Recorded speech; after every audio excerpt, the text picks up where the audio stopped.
as a coach, love how you mapped it out, how you started, and how you celebrate all the beautiful things in the beginning to really raise the vibration. And it does support, I think, so much, making the problem look, or the problem or the challenge or the thing that you talk about at the very end look so small. That was Nicole's reaction after her coaching session with world-class expert in the science of coaching psychology, Margaret Moore. Do you want to know what Margaret did to get that raving review? Hi there, and welcome to Have a Coach, the leading online training platform for coaches who are ready to thrive. This is your host Ajit Navlaka, and today we are breaking down a live coaching demonstration by Margaret Moore to identify 6 powerful techniques she used to create transformation and how you can replicate them with your clients. I'm positive you're going to find this video super valuable and will be eager to keep learning. We release new videos like this every week, so go ahead and hit that subscribe button to get notified. Now let's do this.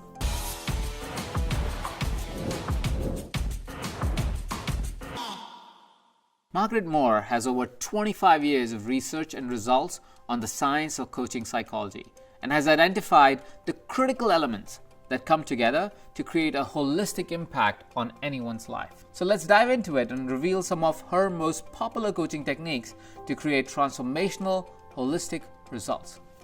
Let's watch her kick off the coaching session. Positive emotions make our brains work better. So if we get into some creative brainstorming or discussion later, you'll have more resources to do that, having built on the positive. But the other good thing is we get a quick health hit, because sharing positive emotions calms the vagus nerve and it activates our relaxed side of the nervous system. So it calms us down and it makes us healthier. So we got a double hit here. So the question then is, what's going well for you right now in your life? Great, thanks for asking. I think I have a lot of things to celebrate right now. I think that I'm in a place of a beautiful transition in my career. I think I'm celebrating a lot of great successes with my movement and my physical and spiritual aspects of my life. So I'm really loving my yoga practice, and I am really connecting to moving into this transition of coaching and celebrating that through just living in that high vibration of being excited to start doing what I'm doing, a little bit more in transition.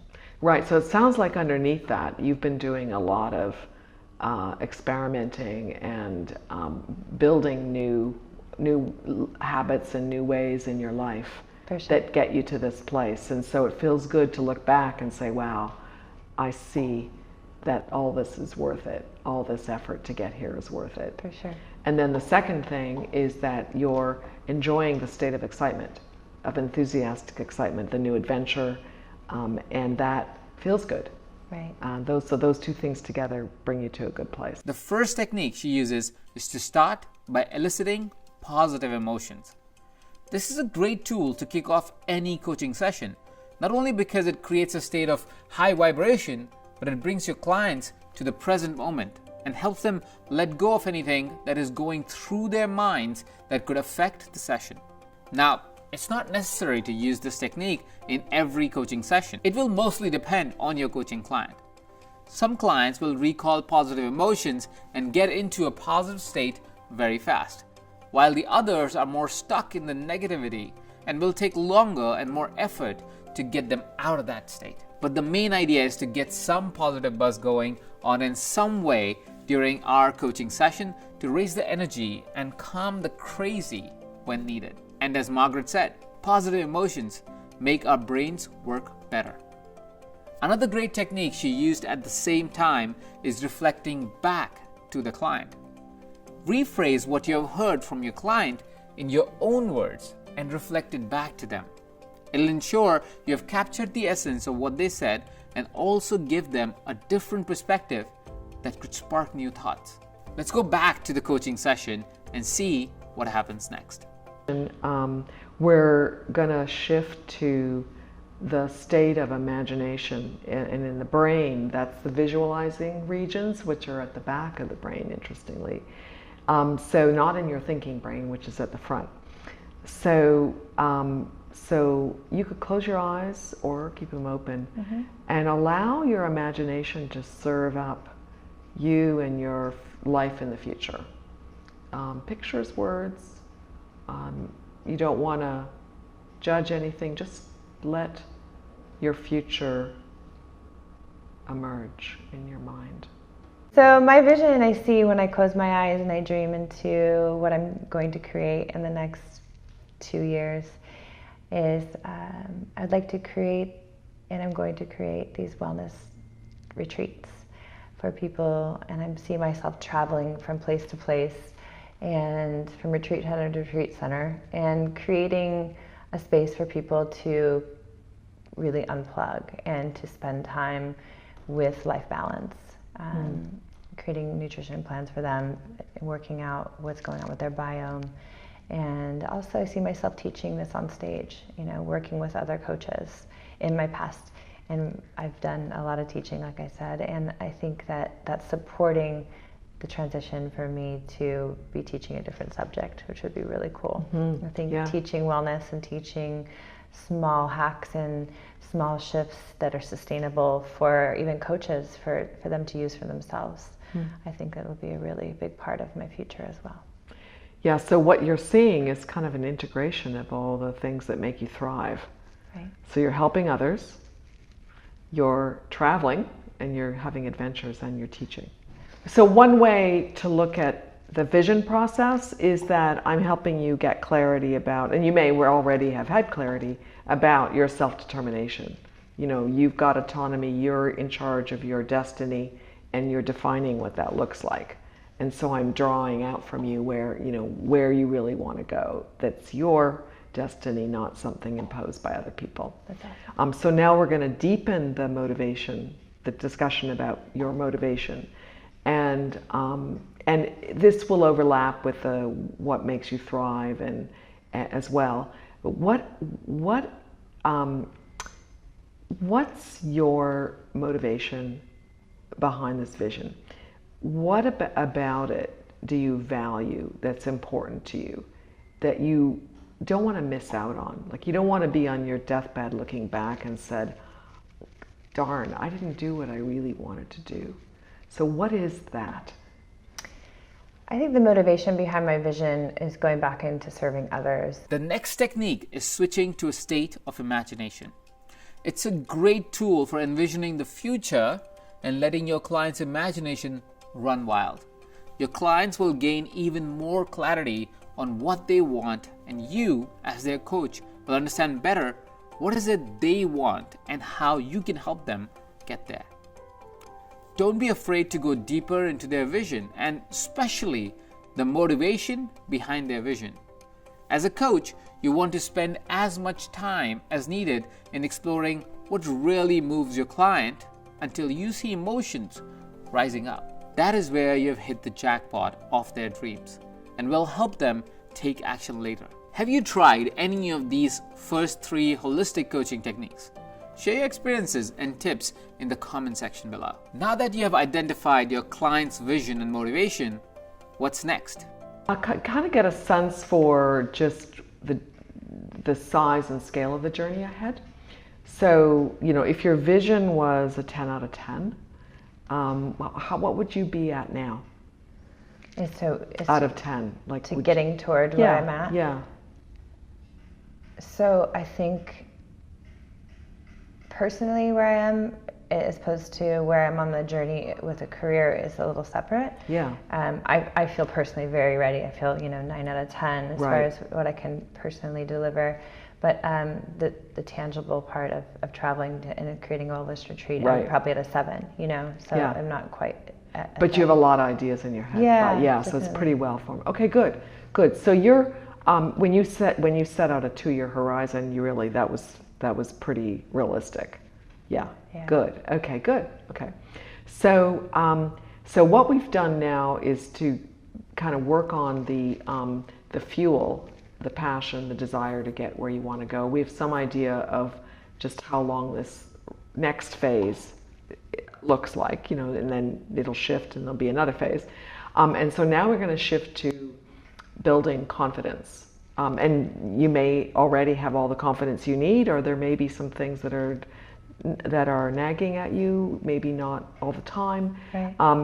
And so that by the time we get through that conversation around confidence, your readiness to change, your readiness to move into action will be high, right? Because often people have a vision and they know what they want and why, but they don't believe they can do it. And so they're really not ready to do it, right? So the purpose of this next phase is to increase readiness. Just edge it up enough so when you get to the end of this conversation, you feel more confident and more motivated and more ready. Okay, so that's what we're trying to do. We're trying to build the motivation and then pour that into building confidence. So let's just talk about your strengths. And there are lots of strengths assessments out there, and we didn't set one up in advance, and we could do those later. But just off the top, what would you say, and what would your friends say or your clients say? What would you describe as your strengths that will help you get from here to your vision? I personally love this technique. It's so simple and yet gives so much clarity and insight to continue unfolding the coaching session and creating results by the end of it. This tool is sensing the journey. Ask your clients to rate where they feel they are at the moment compared to their vision. Are they close and just need a last push? Are they just getting started? Or are they somewhere in the middle and got stuck on the way? Reflect on what is missing and what does your client need to get to the final destination. It brings clarity on the next step as well as fuels the passion to take action. As part of the journey assessment, you want to guide your clients through understanding their strengths and challenges. Research says only 1 of every 3 people actually know their strengths. Only 1 of 3. Most people are unaware of their strengths because they're focused on what they're not good at. So it's important to encourage your clients to reflect on their strengths to help them build the confidence and readiness to take action they need to achieve their goals. And it's also game-changing to talk about strengths before going into challenges. Because by then, you would have built up enough positivity during the coaching session that your client will feel better prepared and in the right mindset to discuss challenges. As a coach, what you need to do is not focus on the challenges, but coach your clients through overcoming them. These are called growth edges. Let's see how Margaret handles this in the coaching demonstration. I'm not letting you off the hook. I'm taking you there and saying, okay, like just hang out there, right? Yeah. And also the message is also to trust that on the other side of it is a gift. Right. The insight. And so that's what we're trying to find right now. And it might just pop. So we may not have to go very far. Right. But I'm starting with brainstorming just to kind of get us like, just thinking about like wild ideas. Right. And then something might pop, and I'll just keep playing around with ways to get there until it pops. So that's the commitment. So if you were to put yourself into your higher self, like let's say that you're now your mother or father, and I don't know which one is your preferred, or you were talking to your daughter, okay? So what comes to mind as another way to look at this fear? So I think to remove yourself from it a little bit, and and just know that nothing ever is terminal, and that everything that shows up for you is showing you, if you allow it to show up, and everything will be fine. Like it'll all work out. For me, I always, if I just look at it for just that it's just an emotion and that it doesn't represent really what's going to happen. Yeah. Then I'm able to kind of, okay, that's one feeling that I'm having, but I'm ready to like keep moving forward because I've had a lot of those feelings my entire life, but if I just stayed stuck in that scared feeling, then I'd never have gotten to where I am. So it's always kind of like that blind faith or leap in the world will throw you a net kind of a thing. So I'm good at getting past the scared. Yeah. But if I had to represent, some hesitation, that's what I would say it would be like a little bit. So. Okay. So the goal here would be that eventually you transcend that scared, right? Okay, so let's keep playing around with that for a moment. So the first thing that came up as a way to transcend this is to remind yourself that when you enter into this feeling, which is a legitimate feeling, I mean, it's part of you, right? It came from somewhere, it's going somewhere. Yeah. The thing that has helped you in the past is to recognize that it turns out okay. What you're scared about is not likely going to be what happens. Yeah. I love that. That's great. Yeah. As Margaret says, the objective of exploring growth edges is to help your clients see the light at the other side of their agitation or whatever the emotion is that is holding them back. Try different ways or ideas to elicit that growth edge or aha moment for your clients. Another technique you can use to help your clients get past their growth edge is the Declips technique. Bring to mind, and it sounds like you've got good mastery of moving your emotions around and getting some distance. Bring to mind that scared feeling and just describe it. You know, is it a little girl? Is it, you know, what's the, if you personify it, you make it more objective, and so you can see it better. I don't know how to do that, really, I guess. What comes up when you feel the scared feeling?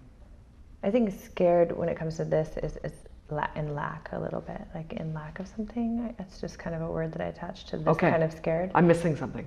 Yeah, I I'm mean, missing just maybe something. I'm missing something, or in lack of something, or Okay. yeah, So the message is I'm missing something, and therefore things will fall apart. right. Right. Okay. Yeah. What are you missing? No idea. Maybe the knowledge to support how to create the capital in this sense. Yeah. Does Okay. that make sense? Yeah, maybe. Yeah. Okay. So now we'll do a little bit of mindfulness. This mindfulness Sure. technique. Okay. So here are the steps. You bring the scared feeling to mind. Okay. And now you've got a little more information. You're scared that you're missing something, but you're not exactly sure what it is. You think you know, but it's almost an unknown. Like you're scared you're missing something that you don't even know you're missing. Right. Right. Okay.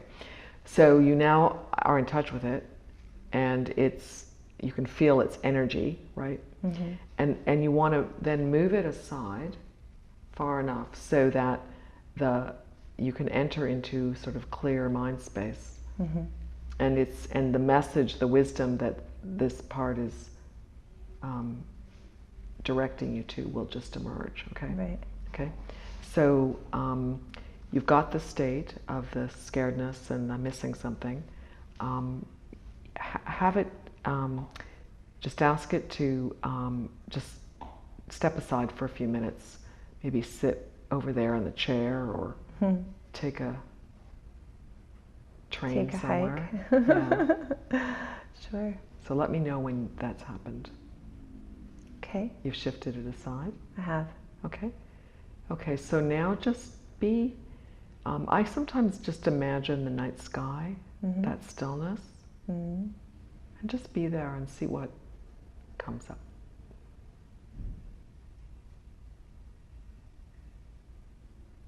Mm-hmm. Okay. What came up? Support. You felt support? That's the word that I got. Yeah, Yeah. it was support. That's just. There's support out there. Yeah. Yeah. That's it. It's cool. Yeah. You feel the difference? Yeah, definitely. Yeah. Yeah. Did you notice how Margaret guided her client through this technique? What happens is that we usually pay too much attention to the negative emotions that come up when facing a challenging situation. So what this technique does is that it creates a space for your client to move this energy aside and have a clear mind to allow their inner wisdom to be clearer and stronger than the negative emotion. With that, your client has all the right tools and mindset to take action after the session is over. How awesome was this coaching session with Margaret? If you're ready to dive deeper into the science behind holistic coaching, Margaret reveals it all in this latest free masterclass. Click here to sign up. I'm sure you've gotten so many juicy bits from this coaching demonstration. What was your favorite aha moment or technique? Share it with us in the comment section below so we know how much you loved this video. Oh hey, almost didn't see you there. Thanks for watching this video, and special thanks for staying all the way until the end. Help us spread the love by dropping a like on this video and sharing it with your fellow coaches who also can learn from this. If you loved this video, subscribe to this channel so you can get a notification every single time we release a new video just like this one. Stay positive, stay humble, and have an amazing day.